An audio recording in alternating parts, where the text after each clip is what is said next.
Nature Reserve in Pretoria and is joined by trail runner Nicky Booyens. Thank you for your time today. Nicky, so just 2 weeks ago, you finished second overall in the Munga Trail. So to give our viewers some background, that's a 400-kilometer non-stop trail race. So let's start from the beginning. How do you even begin to prepare for something like this? Having done 2 Munga mountain bike races, I knew the Munga Trail would be another top-class, world-class event.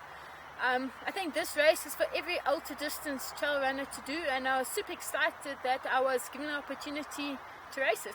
The 400 kilometers was very daunting. I don't think, I've done probably 90 kilometers was my longest trail run, so I had to prepare for 400 kilometers of total running. I figured there was no way.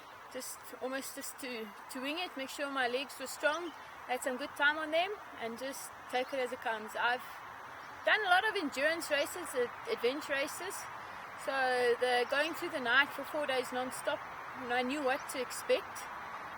But there you get to run, to ride, to paddle a bit, but 400 kilometers, one go on your feet, I actually didn't know how to prepare.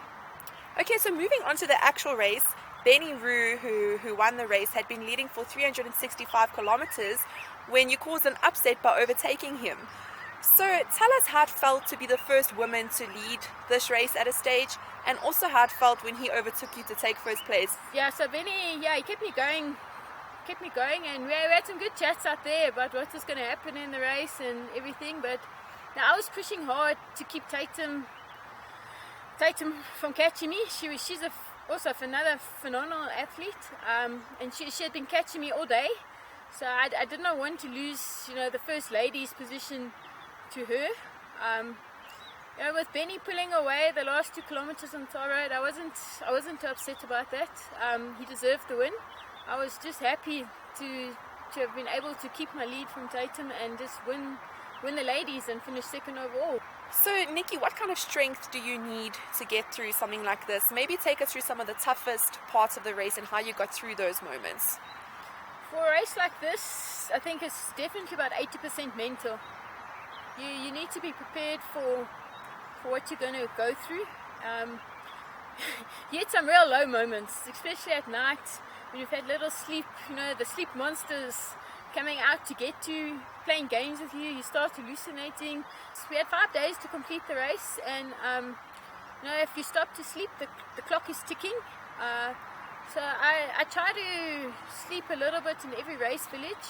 I think I calculated I probably laid to sleep about 7 hours in total the whole race, but I wasn't always able to sleep because your brain's just going crazy. It just doesn't shut down. One of the hardest moments for me was just after we left Mary Pebbles, race village 3. It was just as the sun was coming up. I was really, really struggling to stay awake. Luckily, Carsten from Denmark was with me at that stage, and he managed to talk me awake and scream and shout at me every now and then and just scrick me here and there just to try to wake me up and keep me going. Then as the sun came up, you kind of get that second wind of being awake, and then the sleep monster was gone, and I was able to continue for the rest of the day. Tell us about some of the most epic adventures that you've been on that may have contributed to developing this strength. I think my expedition adventure racing background definitely played a huge role in my mental strength for this. But my bigger, more adventurous races I've done was a Himalayan challenge in India last year. It was the first adventure race at altitude, so we raced at an average altitude of 3,500 meters, which was quite something for us. It was the first time any of us in Team Kjeld Jabberwock have experienced that kind of altitude and that kind of racing.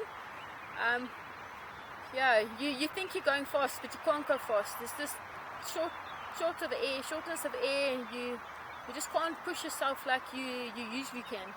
So where to from here? What are your plans for the year ahead, and are there any big races you have your eye on for long-term goals? Okay, well, I didn't plan too much after the Munga Trail because I wasn't too sure what condition I was going to come out of it. Whether, be able to run in a month, 6 months, I wasn't too sure if I was going to get permanently injured, what I was going to do to myself. I have comrades coming up, and then after that, I'm hoping to race Expedition India again in September. And then just lastly, to end things off, what kind of advice do you have for trail runners in South Africa who may be good at trail running but want to take it to the next level? There's no limit to what you can do. Start small and just build up.